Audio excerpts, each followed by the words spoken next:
Hi, I'm Stephanie Ricca with Hotel News Now, here today with Chairman and CEO of NewcrestImage Mehul Patel. Thanks for joining us, Mehul. Thank you. Why don't you start by giving us a quick rundown of NewcrestImage? I know you're involved in so much, from development to management to construction. Give us a quick profile of the company as well as the properties that you have in pipeline. Okay, so my name is Mehul Patel. I'm CEO and Chairman of NewcrestImage. Currently, we have 26 hotels in 10 different states, including Hilton, Marriott, Hyatt, and IG portfolio. And our focus has been, we're a vertical integrated company. We have a construction company, development company, and management company. So everything we do in-house. And our focus now is more of growing our lifestyle brand of it. And our company has been very integral part of doing things that not everybody does normal course of day. We're doing a lot of dual brands, we're doing a lot of historic project, and we're doing a lot of ground up. And combined, we try to bring dual brand and triple brand. We're working on a triple brand project. So those are some of the projects we're working as a NewcrestImage. And we just opened an office in Orange County, and we just opened an office in Charleston. So we're growing our footprint in East Coast and West Coast. I want to ask you in a minute here about the dual brand and tri-brand, as well as some of the modular construction and historical reuse projects you've done.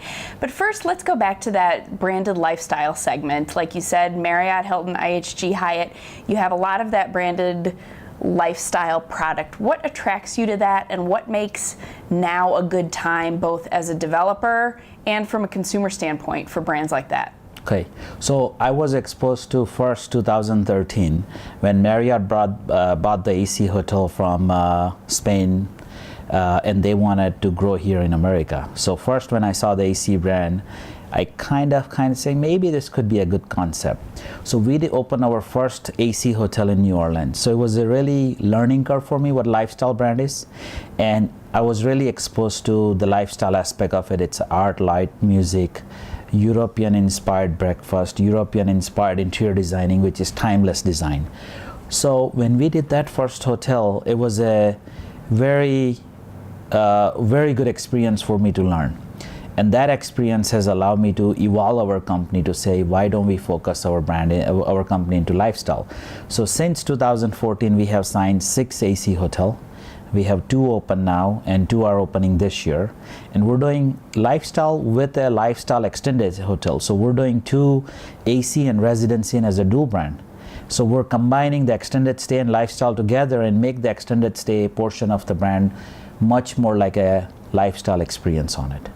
As far as the modular construction, when Marriott came up with the first time and they said, we're gonna roll out the modular construction. So we rolled up our sleeve and said, we wanna do the extended stay also. We wanna do the modular construction. So we quickly built a team on it, and we opened a year ago, Oklahoma City AC Hotel, the first modular for Marriott as a AC hotel. And it's been a very successful, very rewarding project, and we were able to condense the time by 6 months.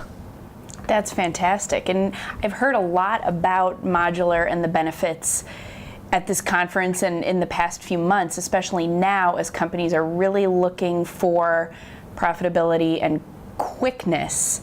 Let's talk a little bit about, so 2 of the issues. Modular falls under the construction buzzword, or not even buzzword, but pretty big industry issue that we're hearing about now, along with labor. So as a company that has a construction element and has dealt in different types of construction and management dealing with people, how are you approaching those 2 pretty hot button issues in the industry today? So, construction is a challenge for everybody, including us. Modular is one way to eliminate some risk, but there is a big heavy lift on upfront. Having the right designer, interior design, architect, general contractor who has done it. So you have to bring in all the consultant to make sure you put all the effort up front so your project can go smooth and you could open 6 to 12 months earlier. So we have done one project very successfully, and we're looking at some of our other projects. Our model is also, we're doing a lot of high rises today. So that doesn't allow us to do high rise modular, but there is a recently Citizen M just completed in Seattle. So we're looking at, there is a company out of Poland who would do the high rise. So our team is looking at doing a modular high rise. So there has been handful of project done modular high rise. So that is the next way for us as a construction company or any developer to look into high-rise modular, because if you can get a high-rise done on it, that's where the most of the time is taken. So that is the game changer avenue. So we're really exploring option. Some of our project like Phoenix, Tempe, we have project in Maui and Seattle. So those projects we're really exploring where the union are issues, where the labor is very tight, and your cost of construction is very expensive. When you can do it in warehouse, the cost is very moderate. The warehouse cost is same for every brand, every time of the year. It doesn't change because they're doing in warehouse. Where if you talk about 4 different geography, the labor cost is different in 4 different geography, and their work hours are different where factory can work at least 2 shifts. It's a controlled environment. You get a really good quality work on it. So there are different ways of achieving that objective of having cut cost, create a best quality, and reduce your time. And those are all on the checklist of every developer at this conference and in the hotel industry. So let's talk a little bit more about the dual and tri-brand projects that you're working on. Do you do those in high-rise development, stacked brands, typically? Yes. So a year ago, we opened our first dual brand for Marriott event, AC and residence in combination in Dallas downtown. It's a 250-room, 21-story high-rise. So it's a 2 lobby, and everything else is shared. 1 fitness, 1 swimming pool, all of the back of house is shared. So that was a very good case study for Marriott, and people really love it. The extended stay guests, sometimes they want to stay extended stay, sometimes they want to stay at the AC, experience the lifestyle of it. We're opening second AC and residence in this year, June, in Frisco Station, nearby Toyota headquarters. And 5 years ago, we opened our first courtyard and town place dual brand, 300 room with a lot of meeting space in Great Point. And last year we also opened another Spring Hill and Town Place in New Orleans. So as you know, we have done a lot of them. Our most exciting dual brand project coming up in Cincinnati, Ohio, dual brand Hilton Garden and Canopy. This is the first time that combination is coming. It's a 360 room with the 1 bar. We were able to work with Hilton and say, can we have a 1 big bar that both guests could enjoy? Hilton Garden and Canopy. And Hilton Garden customer is much different. They're much more beer side of it, and the Canopy is much more the wine side. So we just... That's a great way to So we kind of said, hey, it. why don't we bring together both customer and give them what they wanted in such a unique experience way. So, we're pushing the limit with the brand, working on trying to say, how could we provide a unique experience to our guest? Is that going to be the first dual brand you do without an extended stay brand as part of it? Yes, this would be the first that one is lifestyle brand, really luxury, how Hilton is defined as, and Hilton Garden is upscale or upper upscale in that segment of it. So this would be a true case study. How do you put 2 guests together in the same segment? It'll be interesting to see how that turns out. So what are you looking forward to in 2019 and into 2020? Any particular projects that you have on the horizon, deals that you're signing, things that make you particularly excited? Yes, our most exciting project in Seattle, we're working on a project by Space Needle. It's a Canopy 207 room. We're really excited about that. We have a project in Tempe, and our multi-brand project in Great Point. We're working on a 600-room project. It would be Renaissance, AC, and Element. We own the project there. It's right by Gaylord DFW Airport. So that would be our tri-brand projects with a lot of meeting space. And this is not the first time we have done that project. We're completing a project today, 600-room lifestyle project in Frisco Station, where we build a AC, Residence Inn, Canopy, and Hyatt place. 4 brand, 150 room each, combined 600 room, and created a lifestyle space campus. I was going to say, that's more of a campus than a hotel property. And that campus is 75% done. We're 450 room will open this year, 150 will open next year. So we're known to do a mega project. We're known to do historic readaptive project. We're known to do traditional ground up. We do modular construction. So I think when you look at an array of construction, we kind of touch every segment that you could find out there. Dual brand, triple brand, multi-brand, different combination, and creating actually lifestyle hotel campus. No different than retail industry creates the lifestyle center for their retail space, where high-end, fashion designer store. So we're kind of brought the AC, Residence Inn, Canopy, and Hyatt Place, and really turn some of the brand into really lifestyle look and feel to it within our campus. That's definitely an interesting way to define lifestyle. We hear that word so much in the hotel industry, but you often don't see so many pieces being put together.